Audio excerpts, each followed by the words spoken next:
Welcome back to Hannity. The UN voted overwhelmingly today to condemn President Trump's decision to recognize Jerusalem as Israel's capital. UN Ambassador Nikki Haley issued a very strong warning to the General Assembly ahead of the vote. Take a look. The United States will remember this day in which it was singled out for attack in the General Assembly for the very act of exercising our right as a sovereign nation.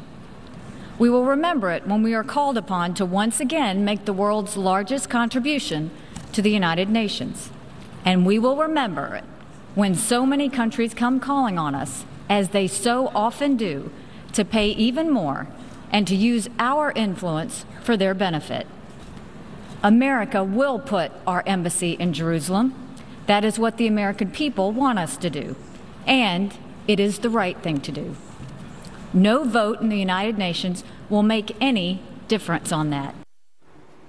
And joining us now is the host of War Stories, Lieutenant Colonel Oliver North. Thank you so much for being here with us tonight. A very important day, I believe, in history and the response and strength of this administration. How do you think that President Trump and the U.S. should respond to the UN's anti-Israel vote today? Should funding be pulled, as the President and Nikki Haley have suggested? Well, Kimberly, this vote today at the United Nations is, I guess, a utopian globalist idea of a crowning victory against the United States, which, by the way, the United Nations has been that way since the early 1950s, when it started turning against us over the Korean War. Look, the United Nations invited us to the Korean War and then turned against us. Look, the decision to open an American embassy at the invitation of a country that wants us there is, as Nikki Haley pointed out, a sovereign right of ours. And the president did exactly what she said.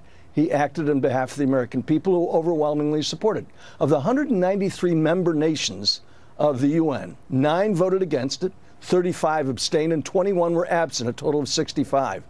The president and both Nikki and the ambassador have both said that they're taking names, and cutting our foreign aid budget seems to me to be a good idea.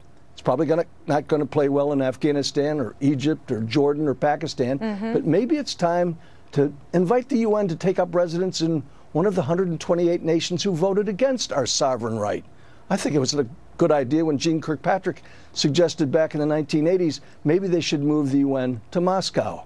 How about this time, how about Kenya? They're 5th largest in receiving American aid in Africa. It's unbelievable. But you bring up some very interesting points here. And the problem is sometimes people, when they push back on criticism in this and say, listen, we also have to make sure that we don't cut funding because we need to make sure that regions in that area that's highly volatile in that theater are stabilized. And you mentioned some of our more problematic areas that we need to address, but countries that have been receiving aid, like Afghanistan, which has been an ongoing and arduous process to try to control and contain terrorism there. In addition, Pakistan, who we rely on in a pivotal way, although they haven't necessarily been very forthright on many occasions, including with Osama bin Laden. So, it gets complex. But as a war hero, tell us, and someone who is in the theater and you're down there with the men and women that are serving, do you think it will have a deleterious impact on military readiness, information and intel in the area being able to combat against terrorism, a reduction like that?